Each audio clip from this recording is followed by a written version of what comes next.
Bismillah. Assalamualaikum warahmatullahi wabarakatuh.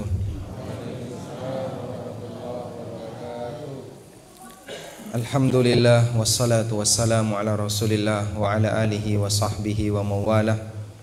Wa ashhadu an la ilaha illallah wahdahu la syarikalah. Wa ashhadu anna Muhammadan abduhu wa rasuluh. Salawatu rabbi wa salamu alaihi wa ala alihi wa ashabihi wa man sara ala nahjihi wa istanna bi sunnatihi ila yaumil qiyamah. Alhamdulillah, puji syukur kita haturkan kehadirat Allah Azza wa Jalla. Dialah zat yang memberikan semangat bagi hambanya untuk mau mengenal kebenaran. Allah berikan hidayah melalui mendekat dengan majelis ilmu. Dan ketika seorang hamba masih punya keinginan untuk mau belajar, itu tanda bahwasanya Allah mau memberikan kebaikan bagi yang bersangkutan. Sebagaimana yang disabdakan Nabi SAW, "May yuridillahu bihi khairan yufaqihu fiddin." Barang siapa yang Allah kehendaki untuk mendapatkan kebaikan, maka Allah akan jadikan dia orang yang faqih dalam masalah agama, orang yang paham dalam masalah agama. Dan yang namanya ilmu itu dicari melalui proses belajar. Sebagaimana sabda Nabi SAW, "Innamal ilmu bitta'allum wa innamal hilmu bittahallum." Saat temene ilmu niku diraih melalui proses ta'allum. Ta'allum niku tegese pripun, Pak? Nggih, digoleki, belajar. Maka tidak ada ceritanya dua ilmu kok melalui mimpi, itu tidak ada, kecuali Nabi. Sebab satu-satunya mimpi yang menjadi wahyu hanya mimpinya para nabi. Nek menungso biasa mimpinya bukan wahyu. Alhamdulillah, pagi ini di masjid, apa nama masjidnya ini, Pak? Baitur Rahman. Ini panti asuhan ya. Panti asuhan Sinar Melati, Kapanewan apa niku? Panjatan, Kulon Progo, Yogyakarta pucuk kulon. Alhamdulillah kita bisa kumpul di sini. Semoga Allah Subhanahu wa taala menjadikan pertemuan kita sebagai pertemuan yang barokah. Salawat dan salam semoga selalu tercurah untuk junjungan Nabi Agung Muhammad sallallahu alaihi wasallam, atas perjuangan besar beliau dalam membimbing umat, sehingga kita bisa merasakan indahnya syariat Islam. Kita bisa merasakan bagaimana nikmatnya membaca Al-Quran, mendengar hadis Nabi sallallahu alaihi wasallam. Bapak Ibu yang dimuliakan Allah, kita mau belajar bagaimana caranya agar kita bisa termotivasi untuk melakukan amal jariyah, yang Nabi SAW menyebutkan bahwa amal jariyah itu pahalanya tidak pernah putus. Seperti yang disebutkan dalam hadis riwayat Muslim, Nabi SAW mengatakan, "Idza matal insan inqata'a amaluhu illa min thalathin." Apabila manusia itu mati, maka sedaya amale bakal putus kecuali 3 amal. Napa mawon niku, Pak? Illa min sadaqatin jariyatin au ilmin yuntafa'u bihi au waladin salih yad'ula. Pertama adalah sedekah jariyah, yang kedua ilmu yang bermanfaat, yang ketiga anak saleh yang mendoakan. Hadis ini mungkin sering kita dengar, bahkan sudah dihafal. Sing jenenge amal sing ra tau pedhot pahalane adalah 3 ini. Maka saya mau tanya dulu, ini masnya tinggal di mana? Pengasih, jauh dari sini 3 kilo, Masya Allah, jauh ya. Kalau jalan kaki jauh. Baik, menurut Anda yang dimaksud amal jariyah itu apa, Pak? Amal jariyah adalah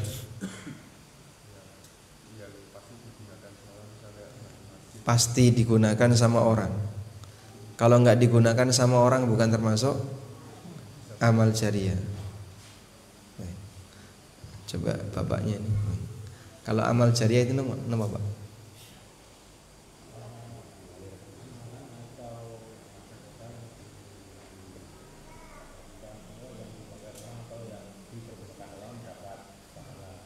Amal yang dipergunakan orang, harta kita yang dipakai orang, sehingga kita dapat pahala. Baik. Al-jariyah itu dari kata jara yajri, artinya apa? Mengalir. Allah Subhanahu wa taala memberikan sifat untuk surga, tajri min tahtihal anhar. Surga itu mengalir sungai di bawahnya. Maka disebut sebagai amal jariyah. Artinya berarti amal yang pahalanya terus mengalir. Amal yang pahalanya tidak pernah putus. Walaupun yang bersangkutan sudah tidak lagi bisa beramal, misalnya karena sudah meninggal dunia, tapi karena amal ini tetap memberikan manfaat bagi yang lain, maka pahalanya terus mengalir. Baik. Dan bedakan antara amal jariyah dengan sedekah jariyah. Karena amal itu tidak hanya sebatas sedekah. Ana sing rupane amal bentuknya bukan sedekah. Ada amal yang bentuknya sedekah, maka ada amal jariyah dan ada sedekah jariyah. Nah, selanjutnya dalam syariat kita dimotivasi untuk memiliki amal jariyah. Apapun bentuknya, yang amal itu usianya lebih panjang dibandingkan umur yang diberikan oleh Allah kepada kita. Kenapa Pak? Karena umur kita ini terbatas. Nabi SAW dalam hadis riwayat Tirmidzi, Ibnu Majah dan yang lainnya, beliau pernah menyampaikan, a'maru ummati ma baina sittin ila sab'in. Umure umatku niku antarane swidak sampai 70-an. Maksudnya beliau menceritakan umumnya yang terjadi di tengah umat beliau sallallahu alaihi wasallam. Wa aqalluhum man yujawwizu dzalika, dan sedikit sekali di antara umatku yang usianya lebih dari 70-an. Di sini yang usianya 60-an sinten, Pak? Coba angkat tangan, Pak.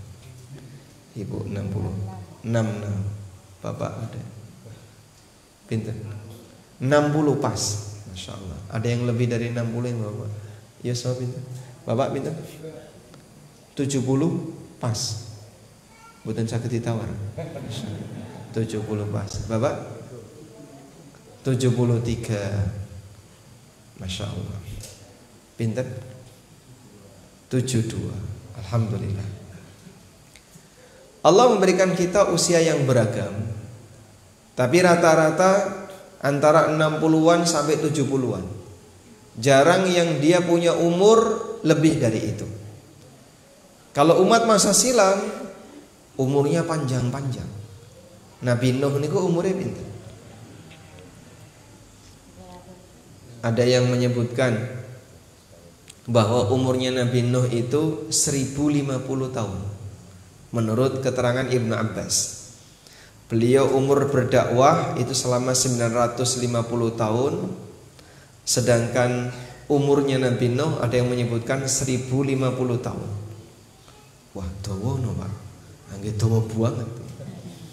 Kita saja yang sudah umur 70 tahun nyun sewu, yang 73 tadi paling senior nggih Pak. Yuswa 73 Bapak. Nggih. Nek menawi Bapak diparingi 200 tahun purun mboten Pak? Pripun Pak? Kedawan. Mboten purun. Kenging napa kok mboten purun Pak? Ngerepoti anak. Nah, ini awake seger sehat kan mboten ngerepoti. Masya Allah. Jarang. Karena kita mengakui hidup di dunia ini mungkin cukup melelahkan. Napa mulai nek sampun rada sepuh nggih, tangi turu rada pegel-pegel saiki, kemeng-kemeng ning awak, mesti wonten nggih, Pak? Banyak. Sehingga kadang orang kalau sudah berusia 70-an tahun, 80-an tahun wis arep-arep kapan aku diceluk. munggah haji maksudnya. Alhamdulillah. Baik. Jadi karena umur kita terbatas, jika dibandingkan dengan orang di masa silam, maka kita kalah jauh. Bahkan tidak sampai 10%-nya. Kalau umur orang dulu sampai bisa mencapai 200-an tahun, bahkan ada yang lebih dari 1000 tahun. Kita kalau mau ngejar amal dengan panjangnya segitu, tidak sanggup. Masya Allah. Jamaah yang dimuliakan Allah, Nabi Ibrahim alaihissalam itu tetap di umur 80 tahun. Sunat umur 80 niku terus bar 80 niku ngapain saja. Artinya dulu umurnya memang panjang-panjang. Nah, karena umur mereka panjang, maka orang soleh di masa itu usia amalnya panjang. Sedangkan kita umat Nabi Muhammad SAW yang umurnya pendek, berarti usia amalnya lebih pendek. Padahal manusa sing apik niku man tala umruhu wa hasuna amalu. Wong sing umure dawa amale apik. Itulah manusia yang terbaik. Pernah satu ketika sahabat Thalhah bin Ubaidillah itu bermimpi. Jadi ceritanya begini. Ada dua sahabat, sebut saja namanya A dan B, karena dalam hadis itu tidak disebutkan namanya. Cuman sahabat 1 dan sahabat 2. Sahabat A dan B ini masuk Islamnya bareng. Datang menghadap Nabi SAW bareng. Mereka berdua masuk Islamnya bareng. Wa kana ahaduhuma ashadda ijtihadan. Yang pertama, sahabat A luwih rajin ibadah.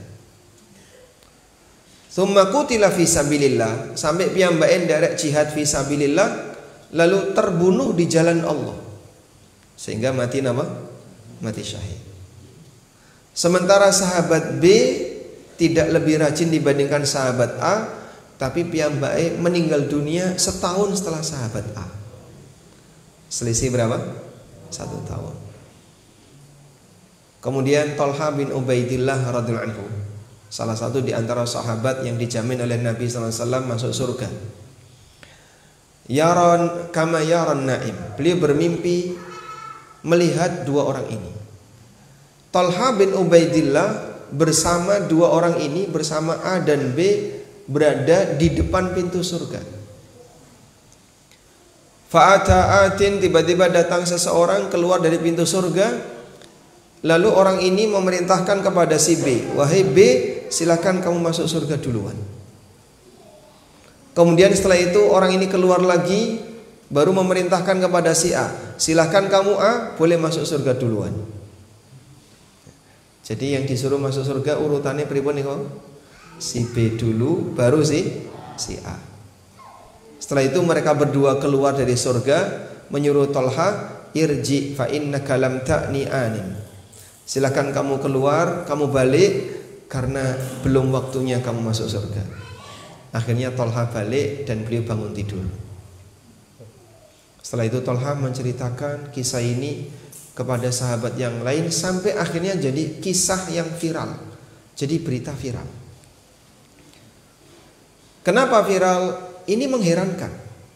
Nabi SAW kemudian tanya, "Madza ta'jabun?" Apa yang membuat kalian heran?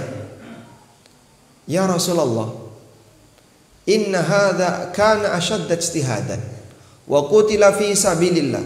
Ya Rasulullah, si A ini lebih rajin ibadah dan beliau terbunuh di jalan Allah. Kenapa justru malah B yang masuk surga duluan sebelum si A? Kemudian Rasulullah SAW mengatakan, bukankah si A itu meninggal dunia setahun setelah si B? Wa shalla kadza wa kadza rak'atan, sehingga si B ini bisa melaksanakan sholat sekian ribu rakaat.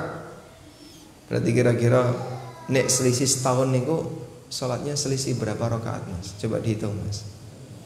Ya. 356 itu kan kalender Hijriah ya. Ping 17 6052. 6.052 kali 2. 12.104. Itulah jumlah sujud yang dilakukan oleh orang ini. 6.052 jumlah rakaatnya dalam waktu selisih setahun, jumlah sujudnya 2 kali lipat. Kemudian Nabi SAW mengatakan, wa dakhala alaihi Ramadan, dan si B ketemu bulan Ramadan, fasama fi Ramadan, sehingga dia puasa Ramadan. Kemudian Nabi SAW mengatakan, fama bainahuma kama bainas sama'i wal ardh, jarak antara keduanya itu selisihnya seperti langit dan bumi. Masya Allah. Jika selisih setahun saja dipakai beramal seorang hamba, dan itu cuma dihitung amal yang wajib tok, itu bisa menyebabkan tingkatan hamba ketika di akhirat jauh lebih tinggi dibandingkan yang mati duluan. Apalagi kalau selisihnya bertahun-tahun. Maka bersyukur, ada yang sudah sampai mencapai 70 tahun tetap istiqomah, ada yang sudah mencapai 73 tahun tetap istiqomah. Kita yang mungkin belum sampai di usia itu nggak ada jaminan, kira-kira besok nih aku umur sakmono apa saya dadi wong muslim. Wallahu a'lam. Maka tolong doakan saya Bapak Ibu, semoga saya tetap bisa jadi muslim sampai mati. Sehingga mereka yang diberi oleh Allah usia yang panjang sampai sekian puluh tahun tetap istiqomah jadi wong mukmin, istiqomah jadi wong muslim, walhamdulillah. Gak jaminan yang usianya 30-an, 40-an bisa bertahan seperti itu. Apalagi muslimnya muslim yang baik. Muslim yang baik niku pripun Pak? Jogo salat 5 waktu, ingkang kakung saged njogo salat jamaah teng masjid, yang bapak-bapak bisa jaga salat jamaah di masjid, yang ibu-ibu tetap setia untuk menutup aurat, tetap melaksanakan puasa Ramadan, rajin salat 5 waktu teng masjid nggih Pak. Alhamdulillah di usia segitu. Yang lain gak ada jaminan. Usia berapa Mas? 25 tahun. Masya Allah, kurang berapa hari?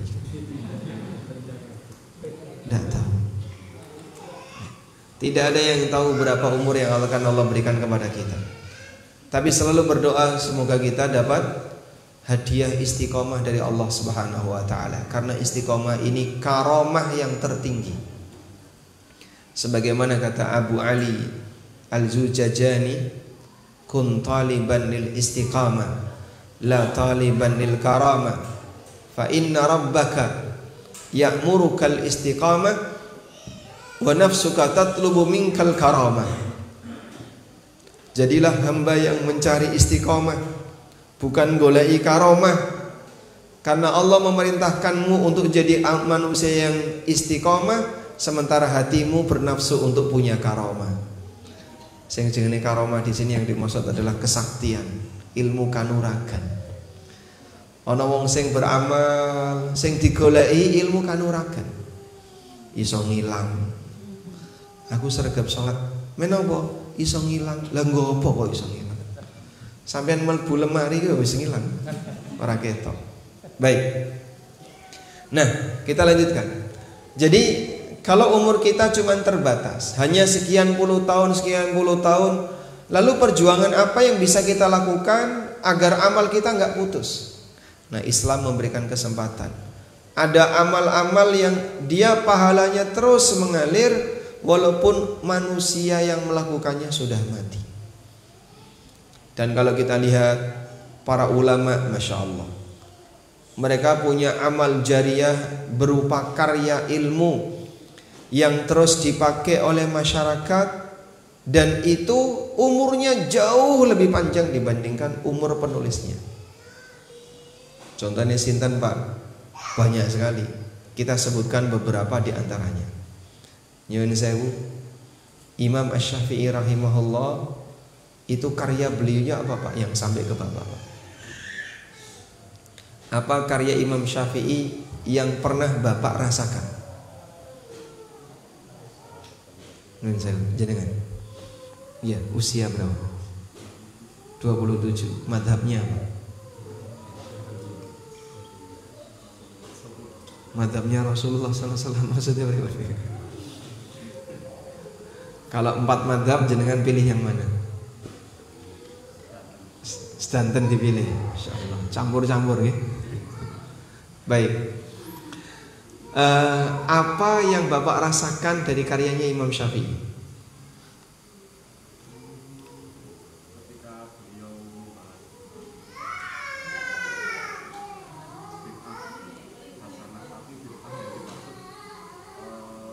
Ma wafaqas sunnah, ketika dilakukan Nabi SAW. Baik. Ketika Imam Syafi'i, beliau menjawab bahwasanya saya merasakan nasihat dari Imam Syafi'i. Saat Imam Syafi'i menjelaskan apa sih yang dimaksud dengan bid'ah hasanah, kata Imam Syafi'i, ma wafaqas sunnah fahiya bid'atun hasanah. Sing sesuai sunnah itu bid'ah hasanah. Jadi maksudnya adalah amalan yang hilang di tengah masyarakat lalu diterbitkan kembali, dibangkitkan kembali sehingga masyarakat jadi kenal. Nah, itulah bid'ah hasanah menurut definisi beliau rahimahullah. Baik, yang lain. Masyaallah. Ini saya tanya yang senior. Monggo. Yang sudah usia 60 tahun.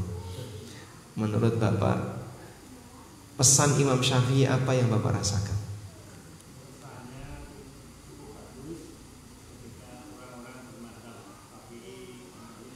Ya.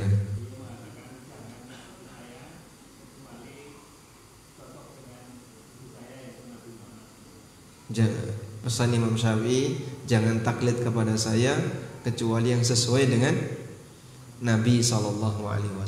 Baik. Dan mungkin kita pernah menangkap nasihat-nasihat dari beliau yang kemudian itu kita jadikan sebagai prinsip. Masya Allah, seperti inikah nasihat para ulama? Nah, kapan nasihat itu disampaikan? Dan sampai sekarang nasihat itu masih bertahan. Umurnya sudah lebih dari 1200 tahun. Imam Syafi'i rahimahullah meninggal tahun 204 Hijriah. Beliau lahir tahun 150, meninggal 204. Berarti umurnya pinten, Pak? Ketika meninggal hanya 54 tahun. Tapi kitab Al-Um karya Imam Syafi'i sampai sekarang masih kepake. Sehingga nek jenengan hitung dari mulai wafatnya beliau, berarti umurnya kitab Al-Um itu sudah lebih dari 1200 tahun. Masya Allah. Sing nulis umurnya berapa tadi? 54 tahun, tapi karyanya melebihi 1200 tahun. Seperti itulah contoh ulama yang umurnya jauh lebih panjang dibandingkan umur manusia masa silam. Kalau tadi kita sebutkan Nabi Nuh alaihissalam umurnya 1050 tahun, Imam Syafi'i karyanya 1200 tahun lebih. Ya, meskipun kalau Nabi Nuh tidak bisa dibandingkan dengan siapapun karena beliau seorang nabi. Contoh yang lain, Imam Bukhari rahimahullah. Imam Bukhari rahimahullah meninggal di tahun 256 Hijriah di usia 62 tahun. Tapi Sahih Bukhari nek jenengan hitung dari mulai 256 berarti pun pinten niku umure? Kurang lebih 1100 tahun. Lebih dari 1100 tahun. Masya Allah. Sing nulis umure mung swidak loro tapi karyanya lebih dari 1100 tahun. Dan masih banyak ulama-ulama yang lainnya. Nek jenengan petani siji-siji, Masya Allah Pak, mereka punya karya yang umurnya panjang sekali. Yang nulis umurnya cuma sekian puluh tahun, tapi karyanya beratus-ratus tahun, bahkan lebih dari 1000 tahun. Nah, awake dhewe nek dikongkon lombang karo ulama kita kok nggih mboten saged. Pak, kalau dibandingkan dengan mereka ya aduh Pak. Wong kene iki ya belajar Islam baru bertahap. Baik. Tapi Anda perlu ingat, mereka semuanya berawal dari kondisi yang sama. Kabeh niku diawali dari nol. Wallahu akhrajakum min butuni ummahatikum la ta'lamuna syai'a. Allah mengeluarkan kalian dari rahim ibu kalian dalam keadaan tidak tahu apapun. Imam Bukhari waktu lahir napa pun hafal surat Al-Fatihah? Sudah belum? Belum. Jenengan nalikane lahir hafal napa, Pak? Tidak punya hafalan apapun. Jadi kita dengan beliau berarti kan sama. Dimulai dari titik nol. Tapi ada yang diberi anugerah oleh Allah untuk bisa berkarya besar, dan ada yang seperti jalan di tempat. Kondisi aku ya kaya ngene, ilmu agamane mong kaya ngene, amale mong kaya ngene, tidak ada perubahan dan peningkatan. Oleh karena itu, kalau kita menyadari seperti ini, terus pripun, Pak? Apakah kita cuma diam saja? Jangan. Mari kita coba cari amal jariyah yang kira-kira mampu untuk kita lakukan. Baik. Allah menegaskan di surat Yasin.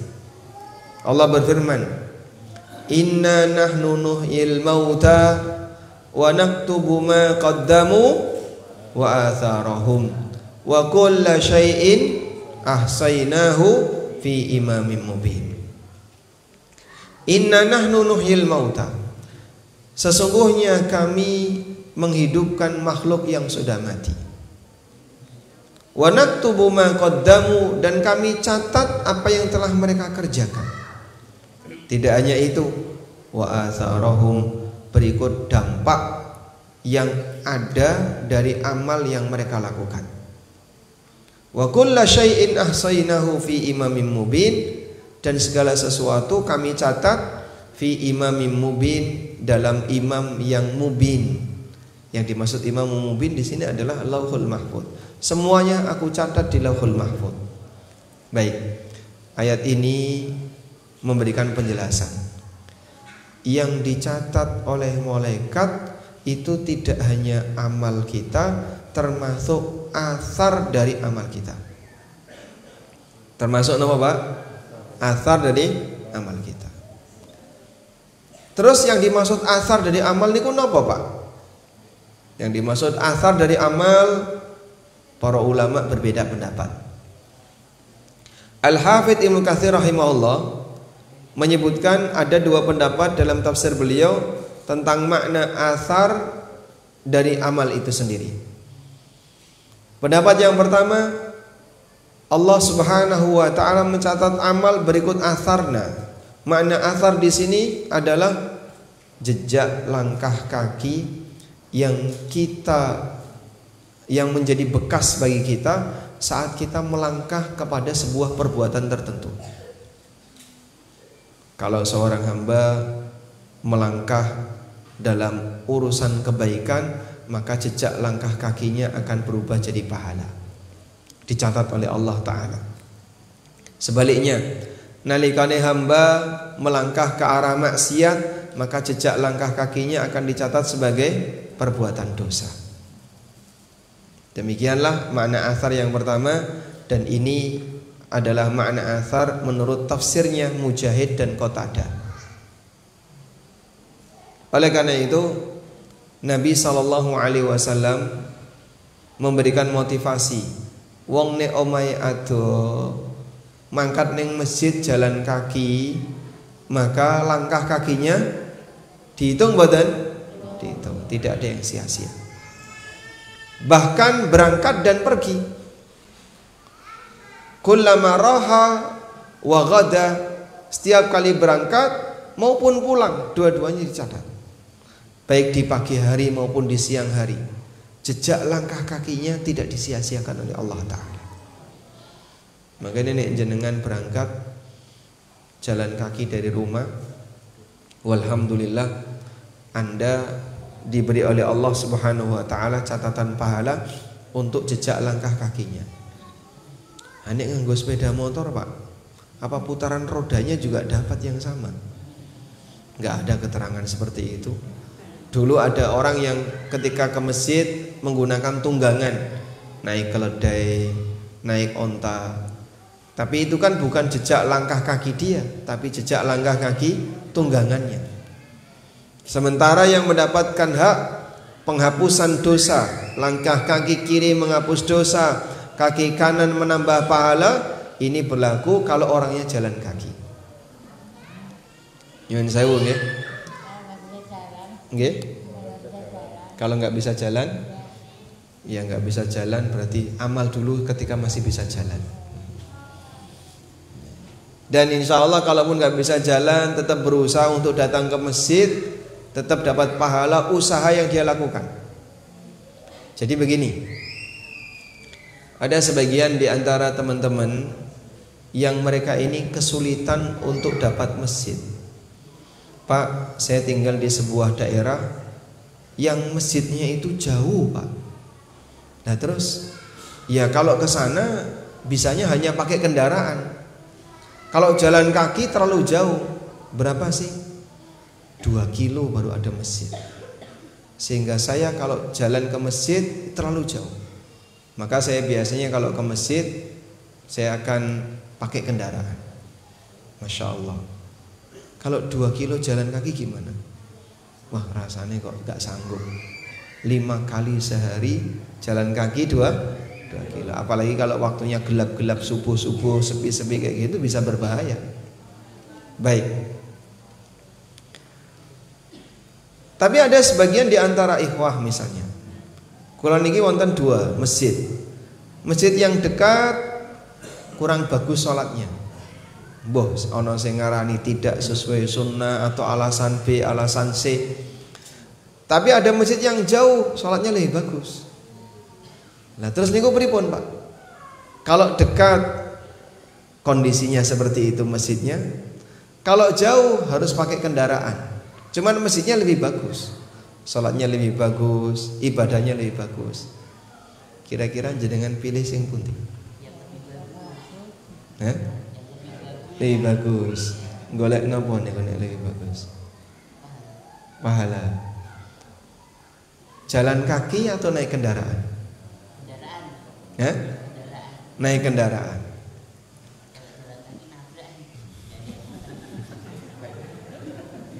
Masya Allah.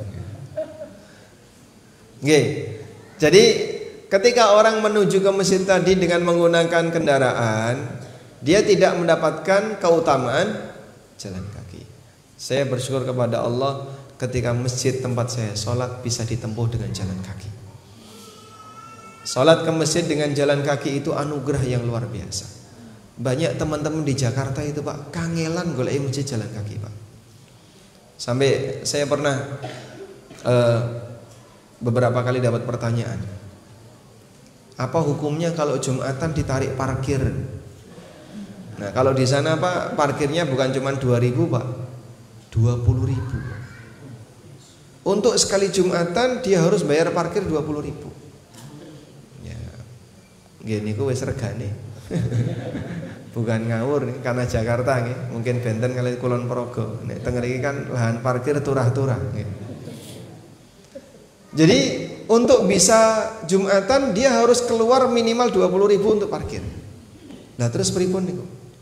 Mereka terkadang mengeluh, kenapa kita harus seperti itu? Nah maka saya sampaikan, nah kenapa kamu kalau Jumatan kok nggo mobil? Kudune nek Jumatan kalau bisa kamu jangkau masjid terdekat itu yang terbaik. Nah masalahnya kita mau cari khotib yang bagus. Akhirnya ketika Jumatan jadinya safari Jumatan. Jadwal Ustadz A di masjid ini datang ke sana, jadwal Ustadz B di masjid ini datang ke sana. Ya memang itu salah satu kelebihan. Cuman ketika kamu datang Jumatan pakai kendaraan, kau tidak punya keutamaan jalan kaki ketika Jumatan. Yang disebutkan dalam hadis riwayat Abu Dawud bahwa ketika orang itu Jumatan jalan kaki dan dia datang di awal waktu, man ghassala waghtasala thumma bakkara wabtakara thumma masya wa lam yarkab thumma dana minal imam wa sami'a wa lam yalgha. Siapa yang dia mandi di waktu pagi, dia lakukan itu pagi-pagi sekali, kemudian dia jalan kaki dan tidak naik kendaraan, lalu dia mendekat ke imam, dia mendengar dan tidak melakukan tindakan yang lagha. Apa kata Nabi SAW? Fakana bikulli khutwatin ajru siyamiha wa qiyamiha sanatan. Setiap langkah itu digantikan dengan pahala seperti pahala tahajud dan puasa setahun. Masya Allah. Yang dikomentari oleh sebagian ulama, belum pernah aku menjumpai ada hadis sahih yang memberikan fadail amal dan nilai yang lebih besar melebihi hadis ini. Satu langkah kaki digantikan dengan pahala puasa dan tahajud selama setahun. Itu enggak didapatkan oleh mereka yang menggunakan kendaraan. Makanya bapak-bapak ya, kalau Jumatan perjuangkan jalan kaki. Jauh ya Pak mestinya Pak. Ya kalau Bapak pingin pahala ini ya silahkan. Kalau nggak pingin ya boleh-boleh saja pakai kendaraan. Nah terus Pak, kalau terlalu jauh Pak, nggak mungkin dijangkau pakai jalan kaki. Ya sudah, kalau begitu kamu naik kendaraan, tapi cari parkir yang jauh. Jadi misalnya masjidnya, ini kalau orang Jakarta misalnya, masjidnya di sonono kurang lebih 500 meter dari sini. Nah, kamu cari tempat parkir yang jauh. Nah, sisakan sekian ratus meter, parkir di situ, kau jalan kaki. Insya Allah mudah-mudahan tetap dapat fadilah jalan kaki. Karena athar seperti ini tidak disia-siakan oleh Allah. Tersebutlah sekelompok Bani yang bernama Bani Salimah. Bani Salimah ini di zaman Nabi SAW konon katanya tinggalnya itu di lokasi yang sekarang jadi Masjid Qiblatain. Jadi kalau Bapak Ibu Siti Tour di Madinah ketika balik ke hotel, niku mesti ngelewati Masjid Qiblatain. Itu katanya dulu adalah kampungnya Bani Salimah. Nah, Bani Salimah ini pernah punya rencana. Nek menetap di kampung ini, datang ke Masjid Nabawi itu kejauhan. Datang ke Masjid Nabawi kejauhan. Akhirnya mereka punya rencana. Piye nek kira-kira sak kampung pindah, eksodus mendekat ke Masjid Nabawi. Biar nanti kalau sholat di Masjid Nabawi tidak kejauhan. Informasi ini pun sampai kepada Rasulullah Sallallahu Alaihi Wasallam. Lalu beliau mengingatkan kepada Bani Salimah untuk bertahan saja di sana. Beliau mengatakan, ya Bani Salimah, diyarakum tuktab atharukum, diyarakum tuktab atharukum. Wahai Bani Salimah, adoi omamu akan menjadi tambahan catatan untuk langkah-langkah kakimu. Jauhnya rumahmu akan menjadi tambahan untuk langkah kakimu. Jadi jauh tidak apa-apa. Silahkan perjuangkan untuk bisa jalan kaki ke sini, dan Allah Subhanahu wa taala tidak menyia-nyiakan perjuangan seorang hamba ketika dia mau melakukan kebaikan. Jadi sampai jalan kakinya dihitung oleh Allah Subhanahu wa taala. Baik. Kemudian makna athar yang kedua, athar yang dimaksud di sini adalah bekas dan pengaruh dari amal. Bekas dan pengaruh dari amal. Seperti apa Pak bekas dan pengaruh dari amal? Contoh, saya ngelakoni ape, ditiru anake melu-melu ngelakoni ape.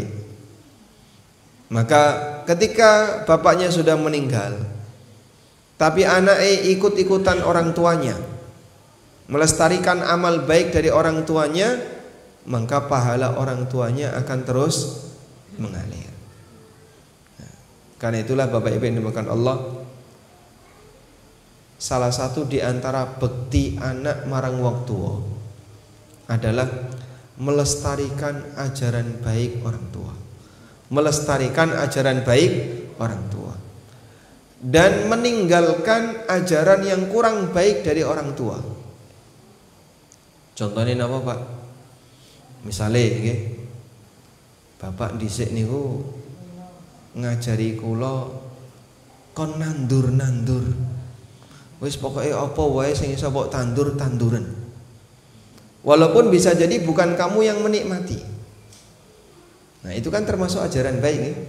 Karena Nabi Shallallahu Alaihi Wasallam menyebutkan di antara amal yang pahalanya terus mengalir adalah orang yang menanam pohon kurma. Au gharasa nakhlan, menanam pohon kurma. Kenapa Pak?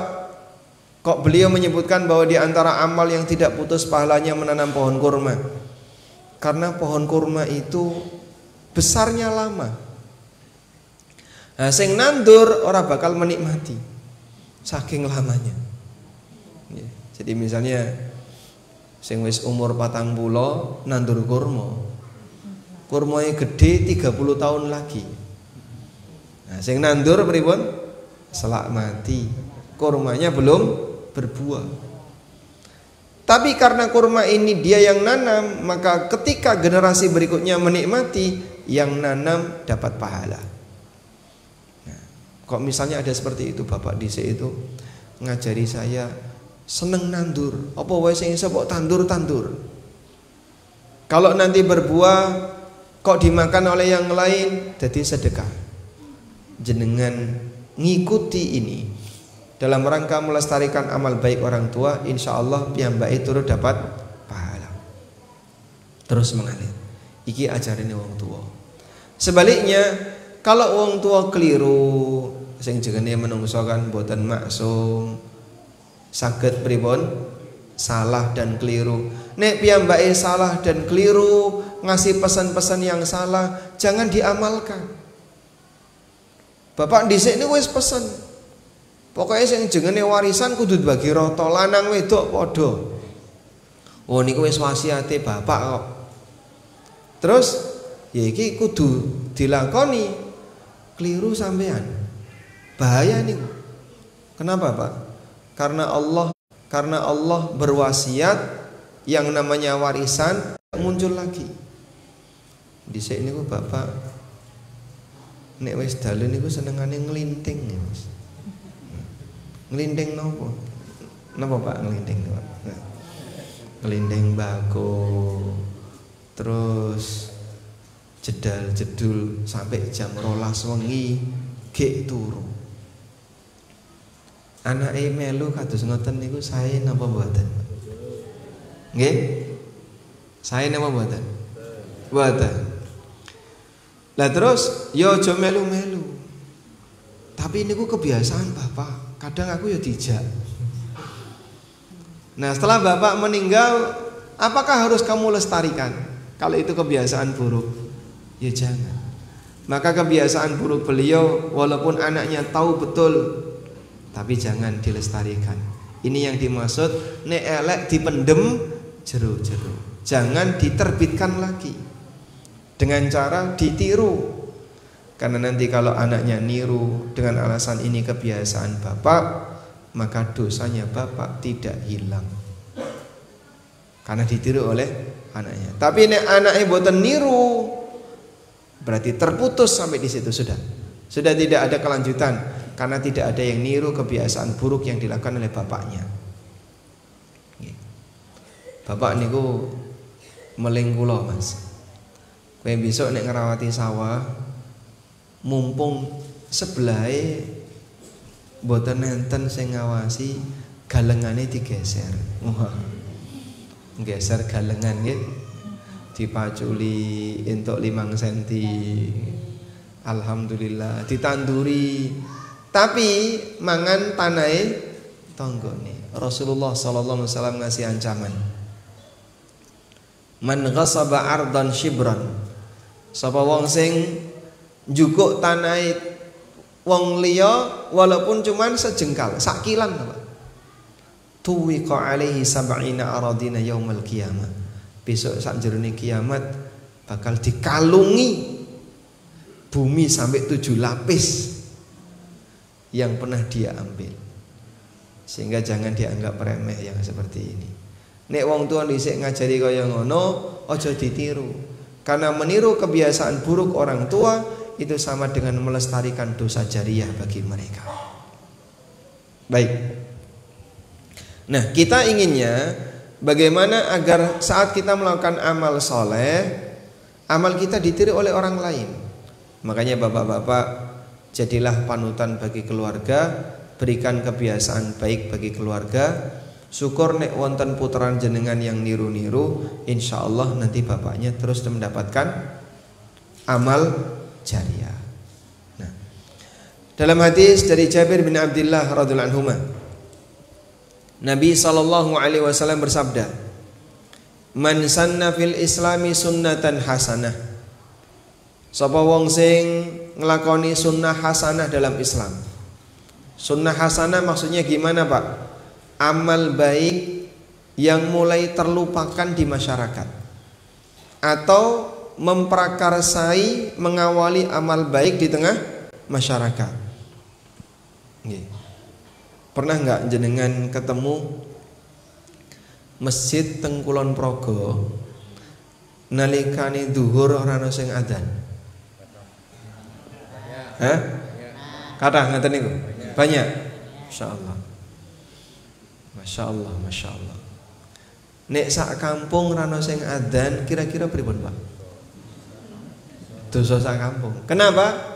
Sebab adzan itu fardu kifayah. Maka kalau jenengan menjumpai kampung sebelah kayak Pak, duhur asar ana sing adzan, do ning sawah kabeh. Lah terus ya wis, kok ya wis. Itu masalah besar itu. Kenapa masalah besar, Pak? Tiap hari sekampung dosa semua. Karena adzan itu fardu kifayah. Nah, bisa nggak misalnya diselenggarakan program goleki canom-nom. Canom-nom sing kira-kira waktu duhur nganggur, sing durung nyambut gawe ning kantor. Tur ya ora duwe gawean waktu ning sawah. Ayo canom-nom kumpul. Dah. Lalu kita koordinir. Cari daftar masjid nalikane duhur ana sing adzan. Oh, masjid kampung A, kampung B, kampung C, kampung ini. Jaraknya berapa? Ya kurang lebih ada yang 3 kilo, 5 kilo, sekian kilo. Bisa nggak dijangkau pakai motor? Bisa. Baik, siapkan anak-anak muda tadi. Iso adzan toh? Iso. Insyaallah saged nggih. Apalagi kalau sejak SD sudah diajari ibadah. Pasti dia bisa adzan. Baik, minta izin ke masing-masing takmir tadi. Nyuwun sewu, kami mau menebar muadzin. Cuman menebar muadzin. Nek nebar dai dereng saged. Kon ngajari ini ki lari-lari, anak-anak yang masih kecil-kecil remaja ini belum bisa untuk disuruh ceramah boten saged. Tapi piyambake mau adzan di kampung-kampung itu. Agar masyarakat yang ada di sini tetap terlaksana adzan yang merupakan fardu kifayah, sehingga tidak terkena dosa karena sekampung rano sing adzan. Alhamdulillah nek saged ditampa, nanti sebarkan.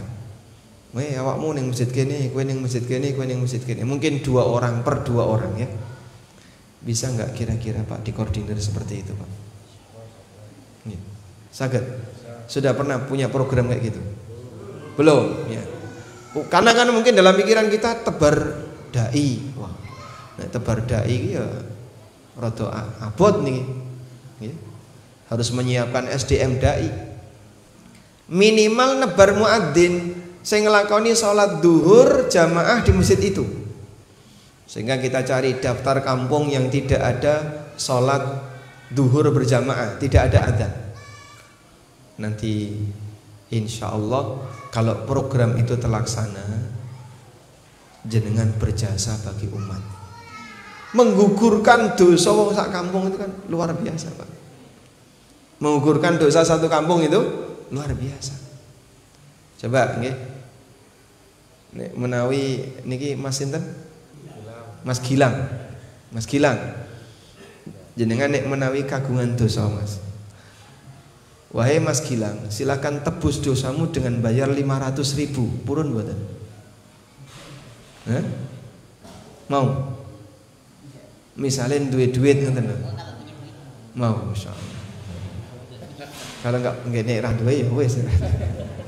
Misalnya jenengan duit ya. Tabungannya kata. Satu dosa Mas Gilang harus dibayar dengan nilai 500.000. Gelem bayar mboten? Kalau ada duit insya Allah. Ya daripada nanti dihukum di akhirat. 500.000 itu murah, Pak, dibandingkan dengan dosa yang kita punya. Orang yang menjalankan fardu kifayah adzan tadi, dia menggugurkan dosa satu kampung. Andaikan dia minta kompensasi, wahai masyarakat satu kampung, Karena adzan yang aku kumandangkan, dosa kalian semuanya jadi hilang. Maka saya minta kontribusinya per orang 500.000. Nah, langsung sugih mendadak atau Pak? Itu andekan dihitung dan diukur pakai materi Pak. Nah, sing jenenge nglakoni dosa, timbangane sampean dosa pilih ndi? Dosa apa 500.000? Wong mukmin yang sadar akhirat, dia akan merasa ya udah tak bayar 500.000. Bapak nggih, mobil kecekel polisi melanggar lalu lintas niku minimal pinten Pak nek teng Jogja Pak? Hah? Tergantung pelanggaran. Misalnya melanggar lampu merah, berapa kira-kira? On the spot 100, on the spot. Nek 100 niku ra mlebu negara. Nek mlebu negara berapa Mirna? Di Saudi itu 1.000 real 4 juta. Nabas lampu merah itu paling besar. Kalau nggak salah 1.000 real, kurang lebih 4 juta. Sekarang mungkin lebih, karena 1 real kan 4.500, 4,5 juta. Iya, itu sekali nabas lampu merah. Belum lagi nanti pelanggaran melebihi kecepatan, pelanggaran parkir tidak pada tempatnya, dan seterusnya.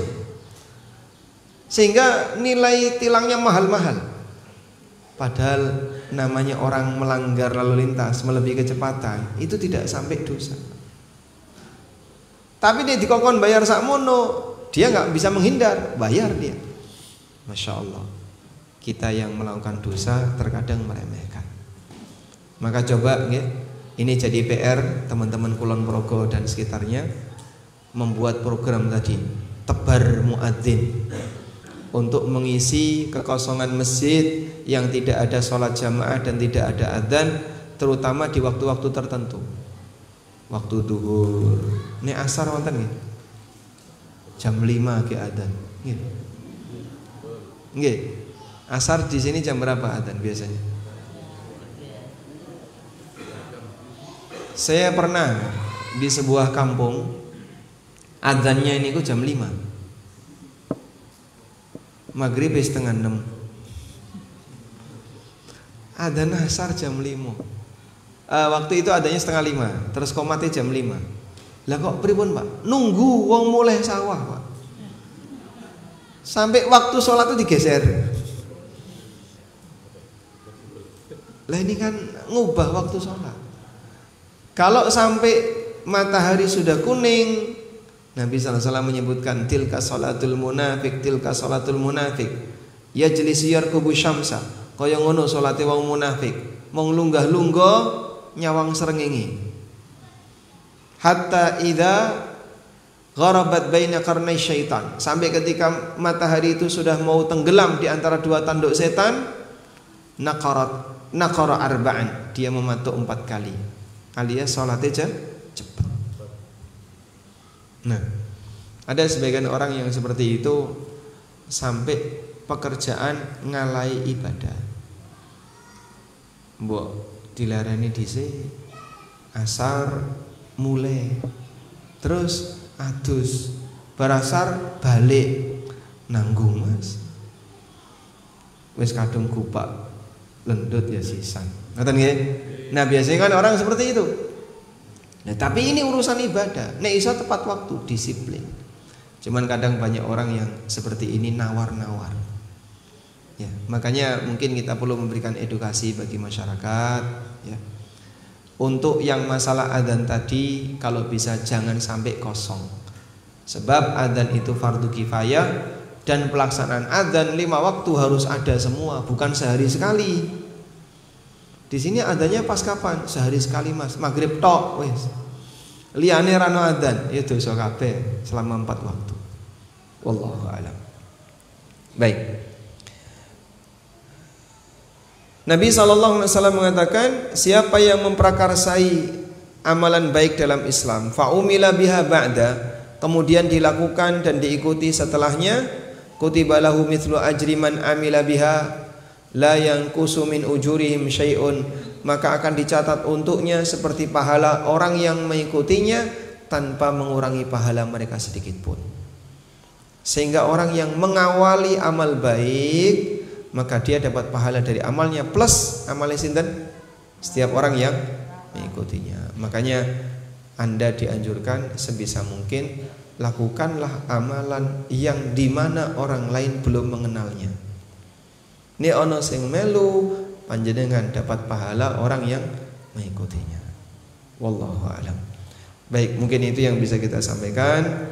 Mungkin kita terus napa niki amal kula dan amal Bapak Ibu sekalian, terutama kita ucapkan terima kasih banyak jazakumullah khairan kepada panitia Kulon Progo dan teman-teman Kulon Progo yang sudah memfasilitasi kami untuk bisa belajar di sini.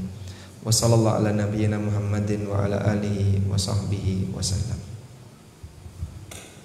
Hadirin yang dimuliakan Allah Subhanahu wa taala, demikian nasihat dari Ustaz Muhammad Baik Rafiqullah. Namun sebelum kita akhiri, ini ada pertanyaan dari Ustaz, tiga pertanyaan Ustaz. Hadiah yang pertama buku ini juga karya dari Ustaz Ami ya. Ini silakan nanti yang mau menjawab dengan judul ini untukmu yang sedang sakit. Ustaz, pertanyaan pertama disampaikan ke peserta. Masya Allah. Baik. Di sini yang lagi sakit ada. Sakit hati. Nah, coba yang sakit hati angkat tangan.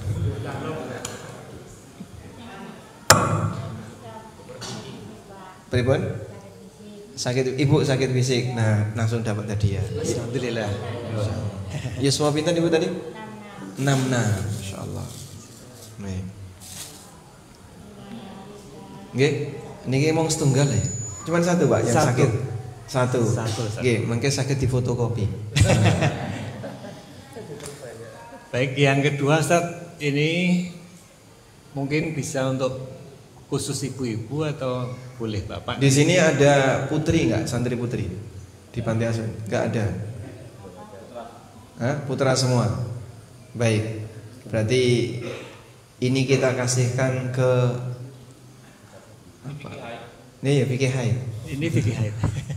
Santri putra kan enggak baca kayak gini. Nggih? Jenengan butuh pengajar. Mau diajarkan? Fikih haid. Ya, baik. Terima kasih beliau. Beliau sudah siap untuk mengajarkan ini. Ini Ustaz Buya Bayu, Ustaz. Pripun? Ustaz Buya Bayu nah. Ustadz Buya Bayu. Ya. Baik. Satu lagi. Ini terakhir yang hadiah dari Takmir Masjid Baitur Rahman dengan judul Pasar Muslim Dunia Maklar. Nah, pertanyaannya. Ini monggo siap-siap. Pertanyaannya ya. Siap-siap.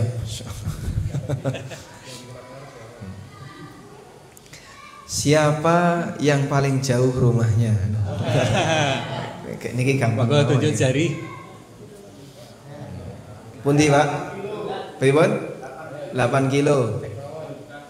Bekasi. Tinggalnya di sini kok. Pundi? Mana? Serandaan. 10 kilo lebih. Serandaan. Ya, Serandaan. Terus yang lain? Ini? Babarsari. Masya Allah. Babarsari mana? Sleman. Dari Babarsari ke sini? Punya keluarga di sini? Enggak ada. Beliau kan sering ikut kajian di Jogja. Kok tekan gini kesasar no bro? Karena tahu Ustaz kesini. Insyaallah dapat Ya, hadiah. alhamdulillah. Ya, Ustaz. Mas. Iya.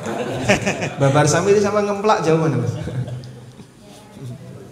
Jauh Babarsari, Ustaz. Jauh Babarsari ya. Lebih timur ya. Iya. Masya Allah. Baik, mugi barokah. Oke, alhamdulillah ini, pun cekap. Ya, sekarang dari peserta Ustaz tadi. Peserta. Monggo kalau ada masalah atau pertanyaan, ada ya Ibu dulu ini. Monggo. Pak Bayu minta tolong dibacakan. Boleh pinjam mikrofon, Pak?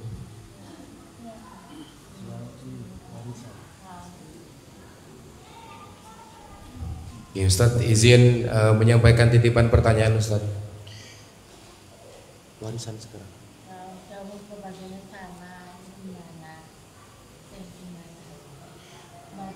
Ini saya membaca nggak Ustaz? Warisan sekarang itu sudah umum atau tidak, atau bukan wasiat orang tua? Warisan pembagiannya sudah sama. Ini salah siapa Ustaz? Kita harus bagaimana menyikapinya? Kalau warisan itu sudah terlanjur, pembagiannya dibagi rata sama rata, itu sikap kita bagaimana Ustaz? Saya harus bagaimana?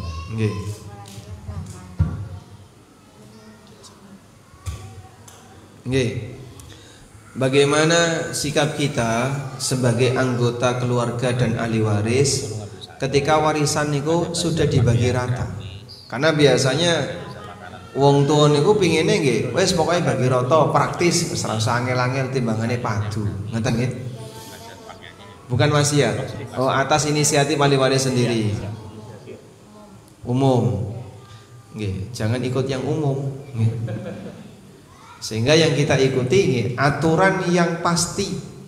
Allah sudah ngatur, makanya menungso niku jangan ikut terlibat dalam aturan itu. Jadi begini, Allah Subhanahu wa ta'ala sudah memberikan aturan berkaitan dengan masalah warisan. Aturan itu sudah lengkap di surat An-Nisa ayat 11, 12 dan 176. Itu detail sekali. Maka sampai jadi aturan waris yang demikian lengkap dijelaskan dalam Al-Quran. Allah sendiri yang menjelaskan. Para ulama mengatakan ada dua jenis harta yang dimiliki oleh manusia, tapi masalah penyalurannya Allah yang ngatur. Pertama, zakat. Karena itu zakat tidak boleh seenaknya, karena sudah ada aturannya. Yang kedua, warisan. Loh, tapi itu kan dunia awake dhewe kok diatur-atur. Betul, memang itu adalah milikmu, tapi kepemilikan manusia ketika di dunia dibatasi oleh aturan. Sehingga kamu harus ikuti aturan itu. Nah, selanjutnya, bagaimana kalau sudah terlanjur, misalnya tadi ya, warisannya wis terlanjur dibagi rata. Nah, ketika sudah terlanjur, di sini ada dua keadaan. Satu, saudara laki-laki ridho. Saudara laki-laki ridho. Kalau saudara laki-laki ridho, berarti kan saudara laki-laki ini sudah menerima, tidak masalah dapat lebih sedikit. Warisan dibagi rata ini kan berarti mengurangi jatah sinten? Dulur lanang, anak laki-laki. Nah, ketika anak laki-laki ridho, wis rapopo kabeh iki wis ridho, sudahlah saya serahkan semuanya biar nanti rata dengan adik kakak saya yang perempuan. Insya Allah kalau dulur lanang wis do ridho boleh. Yang kedua, saudara laki-laki ada yang belum ridho. Misalnya, jane aku ya entuke rasa mono, luwih gede. Misalnya Pak ya, tanahnya pinggir jalan, nilainya 5 miliar, dibagi 5 anak, 2 perempuan, 3 laki-laki. Nah dibagi podo 1 miliar masing-masing. Ngoten nggih? Ini kalau dibagi rata. Cuman seharusnya kan tidak dibagi rata. Seharusnya 2:1. Berarti kalau 2 perempuan 3 laki-laki, ngitungnya pripun? 6 tambah 2 8. 5 tadi dibagi 8. 5 miliar tadi dibagi 8. Yang anak perempuan dapat 5/8. 5/8 itu berarti pinten niku? 5/8. Wah, rada angel ya hitungnya, Pak. Nggih, 5 miliar dibagi 8. Itu yang perempuan. Yang laki-laki dapat berapa? 10/8. Sehingga yang laki-laki bisa dapat 1,25 miliar. Yang perempuan dapat 6,26 miliar. Duh, selisihnya jauh. Selisihnya jauh. Iku nek ngerti anak lanang akeh ya selisihnya. Ora sido moh nek rata. Makanya pembagian rata itu sebaiknya begini, dikoreksi dulu, tunjukkan hasilnya. Sampai dibagi 2:1, anak lanang entuk sakmene, sing wedok entuk sakmene. Ridho ora? Nek sakmono ya ora. Kalau selisih segitu, saya belum ridho. Nah, ketika belum ridho, maka sebagai anak perempuan jenengan mengembalikan. Sakjane hakku iki mung sakmene. Kalau saya diberikan sesuai dengan aturan yang ada, maka kelebihannya saya kembalikan. Dikembalikan ke siapa, Pak? Diserahkan kepada anak laki-laki. Sing penting pokoknya aja sampai ada hak orang lain yang nyangkut di tempat saya. Wis ta sing jenenge dunya waris ki ya mong dunya oleh nemu, tidak usah rebutan, bahkan sampai melakukan pelanggaran terhadap syariat Allah Subhanahu wa taala. Wallahu a'lam. Demikian, ini satu pertanyaan. Masih satu lagi? Ya, belakang.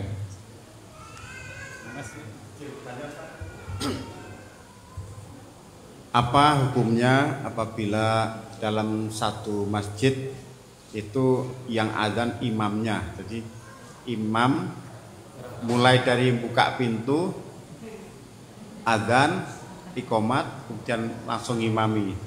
Baru setelah Al-Fatihah selesai, baru datang makmum laki-laki sekitar 4 orang. Terima kasih. Boleh satu pertanyaan lagi, Ustaz? Nggih, boleh.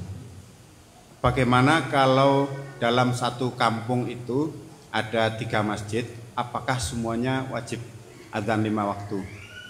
Itu saja, Ustaz. Matur nuwun. Assalamualaikum warahmatullahi wabarakatuh. Waalaikumsalam warahmatullahi wabarakatuh. Apa hukumnya jika yang adzan, yang iqamat, yang imam single factor? Berjuang sendirian. Tidak masalah, boleh. Sehingga yang adzan si A, qomat si A, sing imam yo si A, dadi siji. Monggo silakan. Hukumnya boleh.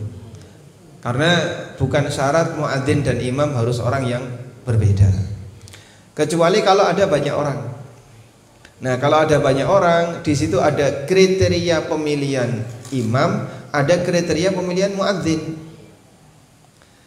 Kriteria pemilihan imam, Nabi SAW ngasih beberapa batasan. Ya ummukum aqra'ukum li kitabillah. Yang paling berhak jadi imam adalah yang paling banyak hafalannya terhadap Al-Quran. Fa in kana fil qiraati sawa fa'lamuhum bis sunnah. Nek bacaan Qur'annya sama, hafalannya sama, hafid kamu semua. Semuanya hafid Qur'an. Misalnya Pak, mahasiswa Medina Pak, jurusan ilmu Qur'an itu syaratnya harus hafid Qur'an. Kumpul 100 mahasiswa Madinah jurusan ilmu Qur'an, hafid Qur'an semua. Ini sing dadi imam. Mau semuanya hafid Qur'an. Maka nanti yang dipilih adalah a'lamuhum bisunnah, yang paling banyak ngerti sunnah Nabi SAW. Hadisnya yang paling banyak. Oh piyambak ini yang paling senior, yang paling ngerti sunnah, maka dia yang diajukan. Kalau sunnahnya sama, maka yang paling duluan masuk Islam. Oh ini masuk Islamnya podo kabeh, usianya sama. Kalau duluan masuk Islamnya sama, yang paling duluan hijrah, fa'aqtahum hijratan. Nek hijrahnya bareng, baru usianya yang paling senior. Jadi kalau dalam masalah urutan jadi imam, ada aturan dari Nabi SAW. Nah untuk muadzin, Nabi SAW tidak memberikan aturan seketat ini.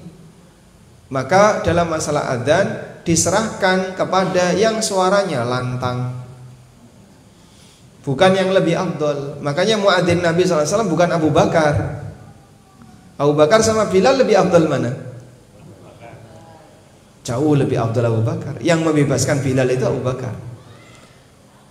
Dan Abu Bakar jauh lebih afdal dibandingkan Bilal. Pasca Abu Bakar meninggal, yang adzan bukan Umar, tapi yang adzan tetap Bilal. Dan banyak sahabat-sahabat yang mulia, mereka bukan muadzin.